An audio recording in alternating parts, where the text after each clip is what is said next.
One single text from my toxic ex destroyed my perfect marriage with Ryan, and now I live with regret. Can you imagine throwing away your entire future, a life you once thought was perfect, all for one stupid, impulsive text message?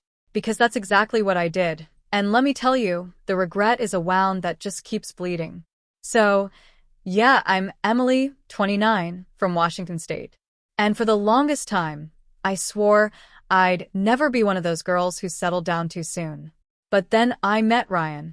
We worked at the same office, both stuck in customer service, basically sharing war stories about angry clients every single day. And somehow, all that shared stress blossomed into this really sweet, easy friendship. We'd grab coffee, laugh about the crazy calls, and before I knew it, we were showing up early just to hang out before our shifts. It felt fast, but it also felt right. We talk about everything: rent, saving money on our tiny paychecks, which grocery stores had the best deals. When we started dating, my friends were genuinely shocked I'd fallen for someone so stable. See, Ryan was all about budgets, future planning. And me, I was more of a wing-it kind of person. But with him, it felt safe. It wasn't like I was a reckless spender, but I definitely enjoyed treating myself. He never made me feel bad about it, and at first, I think he liked feeling needed when I'd ask for his financial advice. 6 months in, we decided to move in together. Looking back, everyone probably thought we were crazy impulsive, but I was just so thrilled to have our own place. I didn't stop to worry. We found a simple apartment, nothing fancy, but we put up fairy lights, hung photos from our first summer, and it felt new, grown up. We even started saving for a house because Ryan was big on building a future we could really be proud of. And yeah, I liked that idea too, even if sometimes I secretly wanted to splurge on clothes or a fun night out. We found our rhythm. He handled the bills, I did the laundry and groceries. We'd go out once or twice a month, and I'd post tons of photos, showing off our couple goals life. Honestly, I loved the likes. And he never complained about my oversharing, which I took as a sign he was super chill. Now I see he just hated conflict. Before we knew it, we had enough for a down payment. Just a small 2-bedroom with a tiny backyard. But it felt like a dream I never thought I'd actually live. Right after we closed on the house, Ryan proposed. No grand gesture, just him, standing in our empty living room, with a ring and the biggest smile. I cried, of course, and said yes. Our wedding was small, backyard ceremony, close family, a few friends. It wasn't some 5-star affair, but I loved it. I felt so proud of us, adulting, married, paying a mortgage, hosting barbecues. It really seemed perfect, and I genuinely believed it would stay that way. Sure, we had our little spats. He'd get frustrated if I bought too many clothes. I'd roll my eyes when he lectured me about saving. But they never felt like real problems back then. Over time, though, these tiny tensions started to pop up. Nothing major at first, just me feeling a bit bored. Ryan was predictable. He liked routines, same breakfast, same grocery day. I know it's normal, but I missed a certain spark. See, I used to date this guy, Kevin. He was wild, emotionally intense. And okay, it was a messed up relationship. He never hit me, but he was a master at twisting my words, making me feel guilty. My friends hated him. Even I knew it was toxic. But the weird, ugly truth? A part of me missed the thrill. I know it sounds ridiculous, but sometimes you crave those insane highs. I honestly thought marrying Ryan meant I was done with that chapter. A year or so into our marriage, we were both doing well at work, making more money, paying bills, vaguely talking about kids someday. Ryan was big on planning. We needed decent savings before starting a family. I agreed, but then I'd scroll social media, see friends traveling, having fun nights out, and feel like I was missing something. We'd argue over little things. Me wanting a new phone when mine was fine, him suggesting we skip a night out for the mortgage. No huge blowouts, just these snippy fights that left an underlying tension. Our family started asking if everything was okay. I'd just say we were fine, just busy. And it was mostly true, I guess. I just wanted more excitement. Then, out of nowhere, Kevin messaged me on Facebook. Hey, been a while. How are you?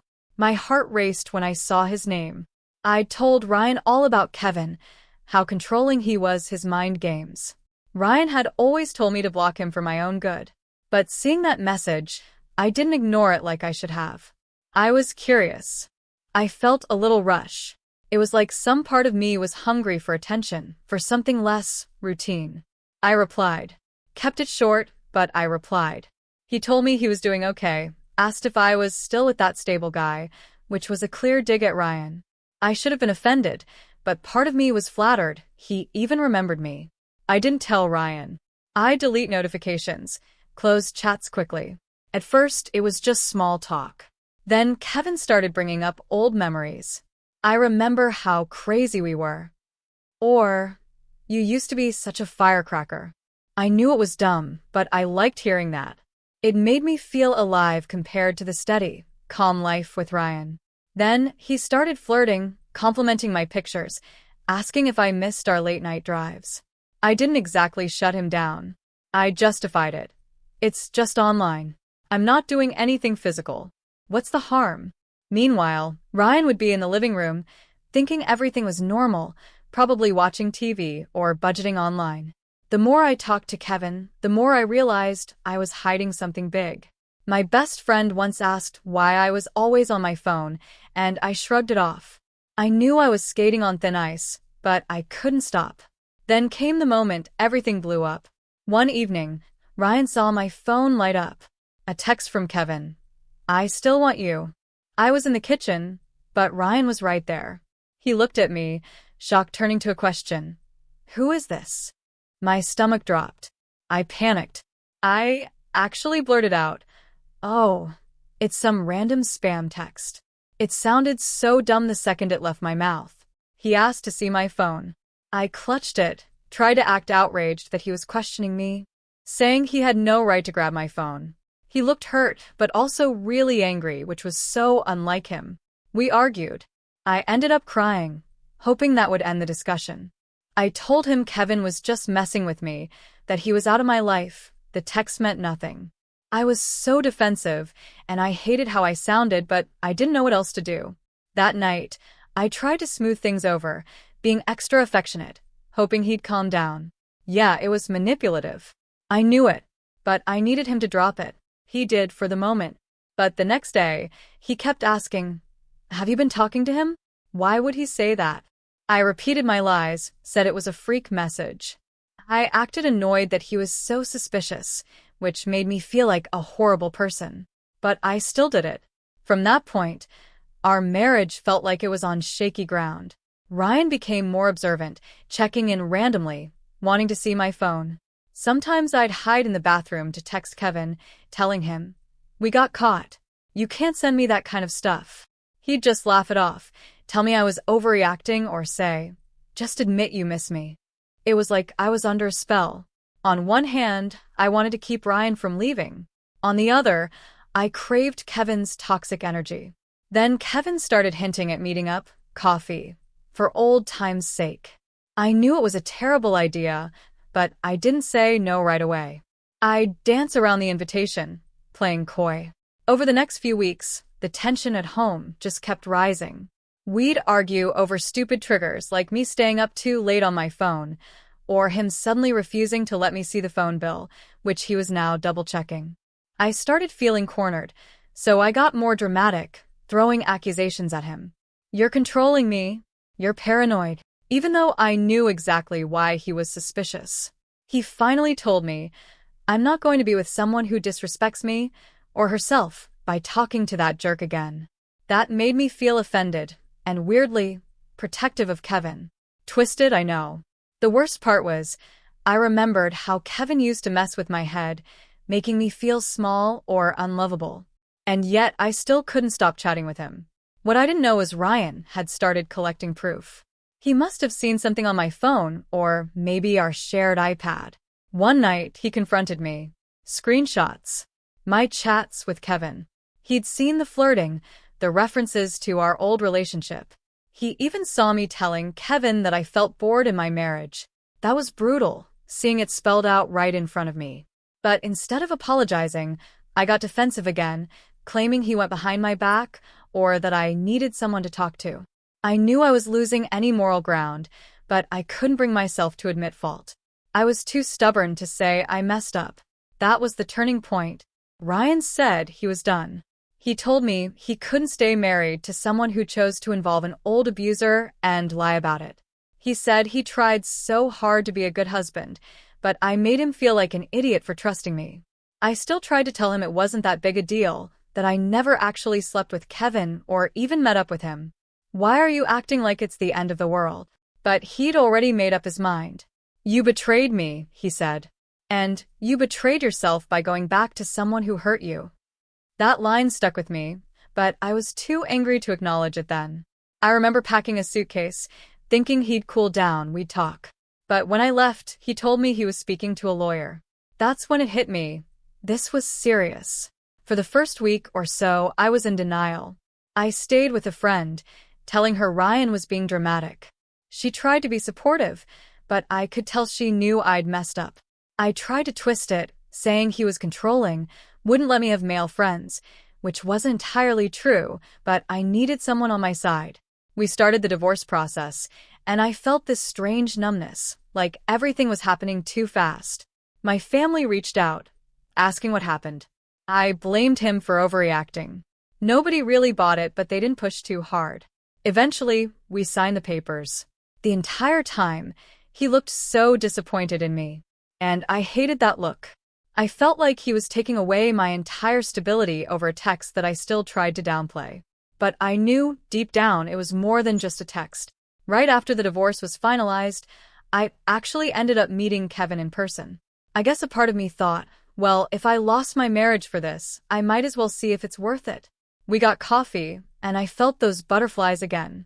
The same messed up kind that pulled me toward him in the first place. At first, it was exciting. It felt like I was reclaiming some freedom. I posted photos of myself out, laughing, showing everyone I was fine, living my best life. Kevin and I even started hooking up again. And for a hot minute, it was thrilling. I ignored all the old red flags, telling myself I was more mature now. I wouldn't fall for his manipulations. But within weeks, he started slipping back into old habits. Passive-aggressive comments, questioning everything I did, treating me like I was at his beck and call.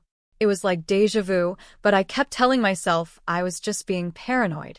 It didn't even last 2 full months before we had an ugly fight about something stupid. He was mad I posted a picture with my male friend. He threw every insecurity I'd ever told him in my face, called me untrustworthy, said I was the one who ruined my marriage. And it hit me. Maybe he was right. I had lied. I had ruined my marriage, but he was also just as toxic as ever. I left his place that night feeling this weird mix of shame and anger. I knew I'd messed up. I had given up my stable, secure life with Ryan for this. I can't even describe the regret.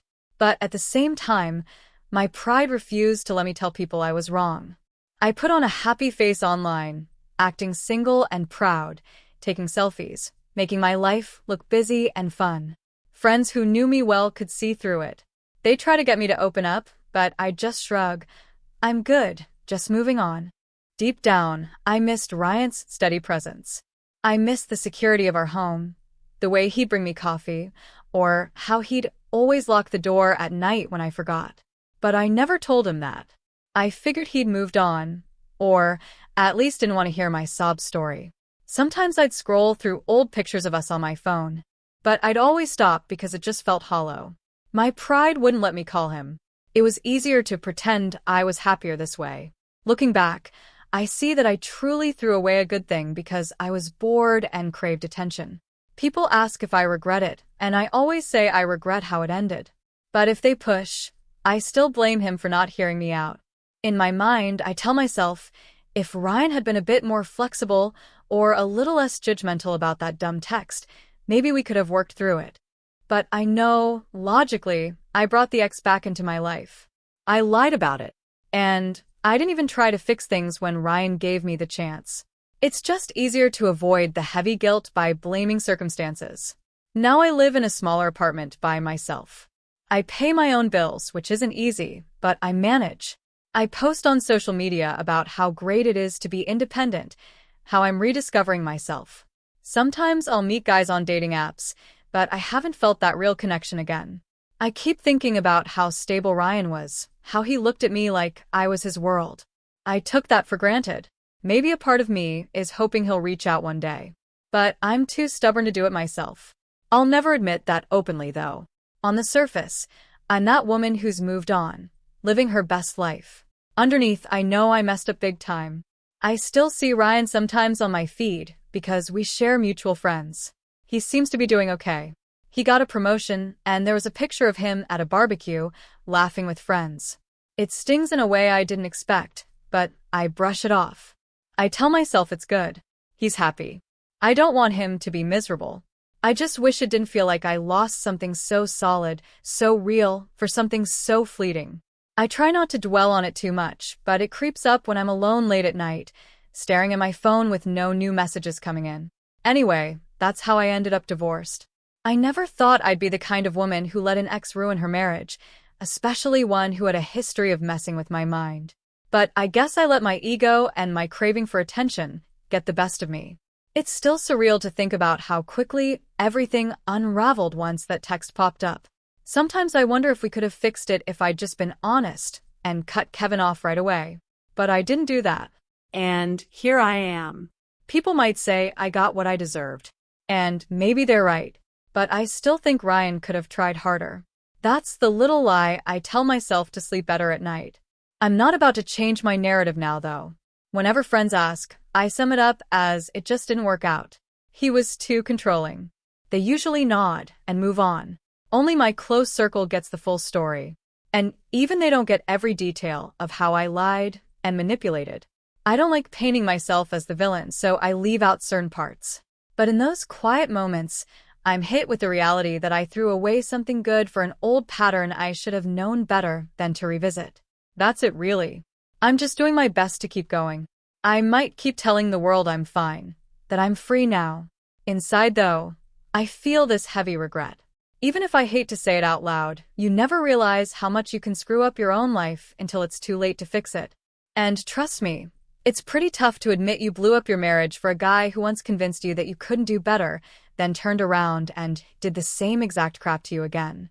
But here I am, telling you this story like it's a funny confession, when really, it's my biggest regret. I'm still not saying it's all my fault, because I do think Ryan gave up too soon. But I guess I can't blame him for not wanting to stick around and watch me lie. Maybe one day, I'll really own up to everything. But for now, I just keep pushing forward, hoping nobody asks too many questions about how it all went down. So, I'm curious, what would you have done in Ryan's position? Or, has anyone else out there ever made a choice you knew was bad, but you just couldn't stop yourself? Let me know in the comments below. I really want to hear your thoughts.